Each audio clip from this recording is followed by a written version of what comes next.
বনি ইসরায়েলের 3 লোক সফরে বেরিয়েছে, মরুভূমির সফর, মাঝখানে তুফান। কই যাবে, কই বাঁচবে, দৌড়াদৌড়ি শুরু।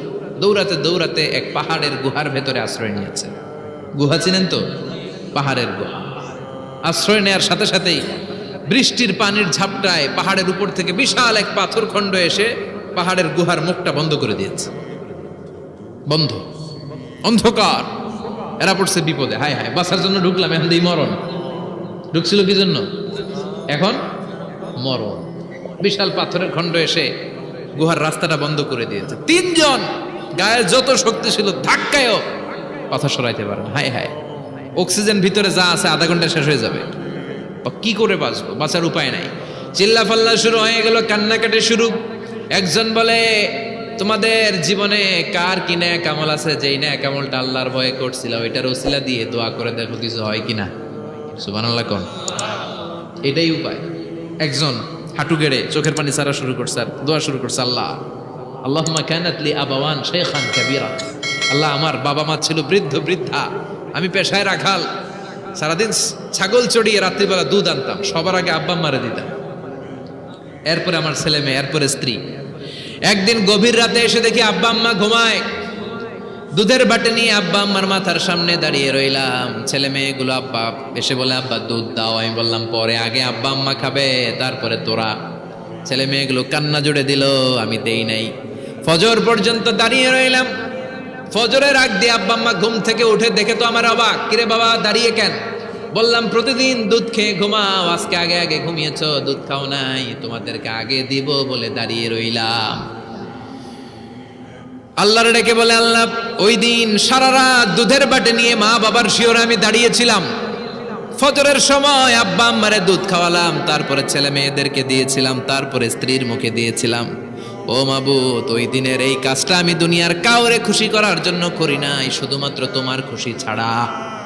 ওই রাতের ইবাদত যদি তোমার দরবারে ভালো লেগে থাকে, ফাফাররিজ আন্না মা নাহনু ফি, আজকের বিপদের দিনে কেউ বাঁচানোর নাই, তুমি আমাদের বাঁচাও।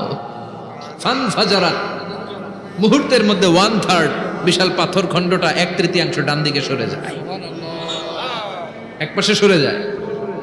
সামান্য আলো বাতাস ঢুকতে আরম্ভ করবে। এখন বাতাস ঢুকে, এখন বেঁচে থাকতে পারবে এই নিশ্চয়তা হয়েছে। সুবহানাল্লাহ কোন? এবার সে বলল, ভাই তোর কি আমল আছে বল। দ্বিতীয় জন হাঁটু গেড়ে আবার চোখের পানি ছেড়ে আল্লাহর ডেকে বলে, মাবুদ আমার এক চাচাতো বোন ছিল, কানাত লি ইবনাতু আম জামিলা ওয়া কুনতু উহিব্বুহা কাআশাদ্দি মা ইউহিব্বুর রিজাল আন নিসা।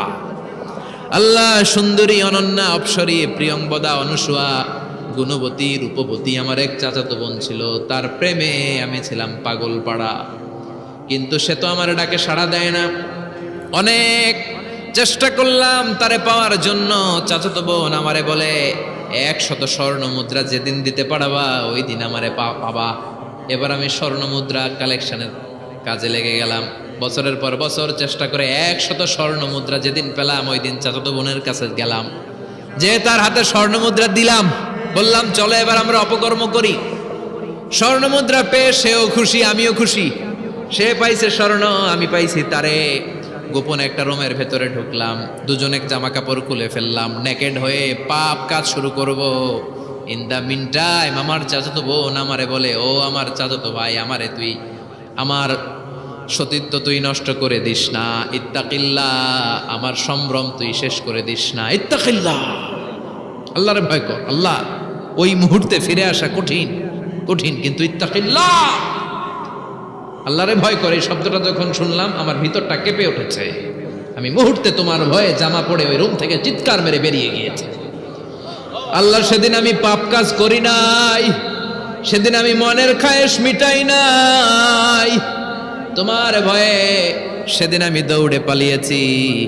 ওই দিনের ইবাদতটা, আমলটা যদি তোমার কাছে ভালো লেগে থাকে, ফাফাররিজ আন্না ফিমা নাহনু ফি, আজকে যেই বিপদে আছি তুমি বাঁচাও। বলার সাথে সাথে 2/3 2/3 পাথরের খণ্ডটা আরো ডান দিকে সরে যায়। সুবহানাল্লাহ পড়েন। এবার আরো বড় ফাঁকা হয়েছে। এবার তারা বেরোতে চেষ্টা করলো, দেখে মাথা বেরোয়, শরীর বেরোয় না, হাত বেরোয়, পিঠ বেরোয় না, পা বের হয়, দেহ বেরোয় না, আরো ছুটতে হবে। এবার বাকি আছে কয়জন? একজন।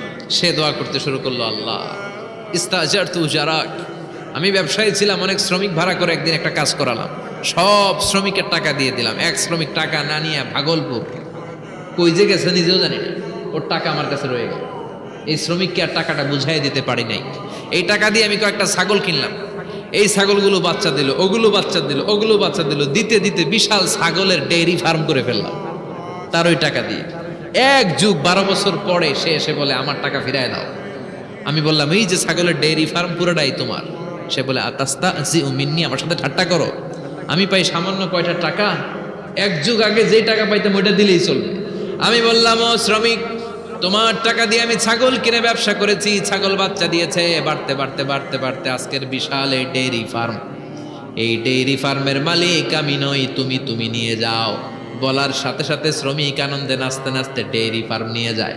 ও আল্লাহ, ওই দিন যদি সে যতটুকু টাকা পাওনা ছিল অতটুকু দিলেই সে খুশি হয়ে যেত। শুধু তোমার খুশির জন্য পুরো ডেইরি ফার্ম আমি তারে দিয়ে দিয়েছিলাম। আল্লাহু আকবার।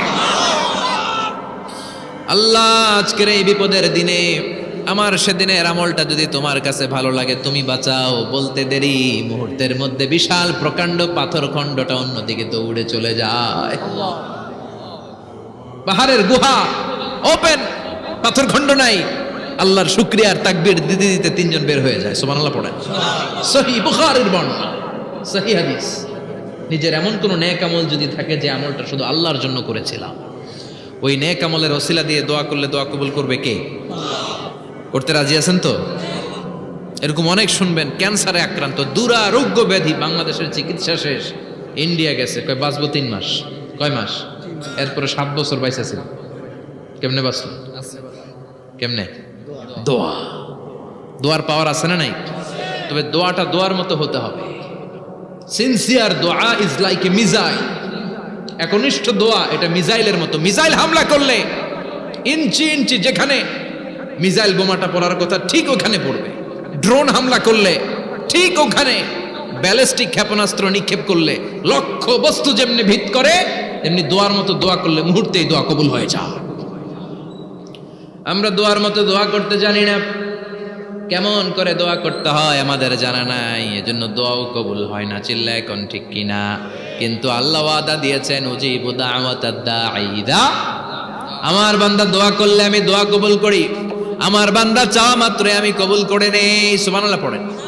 যত দোয়া আপনি করেছেন সব কবুল, সব, অল অফ ইউর দোয়াজ আর অ্যাকসেপ্টেড, সব কবুল হয়েছে আল্লাহর কসম। অনেকে বলবে হুজুর এটা আবার কি কইলেন, এতক্ষণ তো ভালোই কইতেছিলেন, সব দোয়া আবার কবুল হয় কেমনে? আমি তো জীবনে কত কিছু চাইলাম, কত কিছুই তো পাই নাই। আছে না এরকম? অনেকে অনেক পেরেশান, আফসোস করে হুজুর চাইলাম আল্লাহ দিল না। 4টা মাইয়া, এবার কাবা ধইরা চাই আইছি পোলার কথা, এটাও হয়েছে মাইয়া। আছে না নাই? 5টা ছেলে হয়েছে, মেয়ের জন্য বুকটা হাহাকার। হজে যে আরাফাতের ময়দানে চেয়ে আসলাম, এইবারও হয়েছে আর একটা পোলা। আছে না নাই? কত কিছু চাইলাম, পাইলাম না, হুজুর দিল না আল্লাহ। বলে না আপনার সব দোয়া কবুল, তবে কবুল হওয়ার 3টা সিস্টেম আছে। কয়টা? 3টা।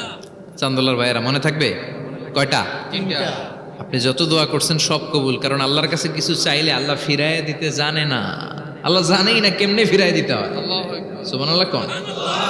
চাওয়া মাত্রই আল্লাহ বলে অ্যাকসেপ্টেড, যা কবুল, দিব দিব না এটা বলতে জানে না, চাওয়া মাত্রই বলে দিব। 3 সিস্টেম। নাম্বার 1, আপনি আল্লাহর কাছে দোয়া করলেন, চাইলেন, আল্লাহ বলে দিব, বলেই তিনি দিয়ে দেন আর আপনি খুশি হয়ে যান, পেয়ে গেলেন। নাম্বার 2, আপনি আল্লাহর কাছে দোয়া করলেন, চাইলেন, তখনও আল্লাহ বলে দিব, তবে এখন না, সবুর, একটু পরে দিব। কখন দিলে আমার জন্য ভালো, আমার চেয়েও ভালো জানে কে? আল্লাহ, পরে দিবে। নাম্বার 3, চাইলেন, দোয়া করলেন, আল্লাহ তখনও বলে দেব, তবে এখনো না, পরেও না, কিয়ামতের দিন যেদিন বিপদে পড়বে ওই দিন দেব। যেদিন তোর বাবা তোরে চিনবে না, তোর মা তোরে চিনবে না, বন্ধু বন্ধুরে চিনবে না, পীর সাহেব মুরিদরে চিনবে না, মুরিদ পীর সাহেবরে চিনবে না, ইমাম সাহেব মুসল্লিরে চিনবে না, মুসল্লি ইমাম সাহেবরে চিনবে না, কেউ কাউরে চিনবে না। ওই কঠিন দিনে তোরে আমি বাঁচাইয়া দেব। তাইলে দোয়া যা করছেন ছোটবেলা থেকে আজকে পর্যন্ত, লস হয়েছে না লাভ? লস না লাভ? প্রতিদিন শতবার তাওবা ইস্তেগফার করতে রাজি আছেন? আল্লাহর জিকির করতে রাজি আছেন তো? আর বেশি বেশি দোয়া করতে রাজি আছেন? সবাই সবার জন্য দোয়া করবো, রাজি আছেন তো? আল্লাহ আমাদের সবাইকে কথাগুলো বুঝার ও আমল করার তৌফিক দান করুক। আমরা পড়ি আমিন।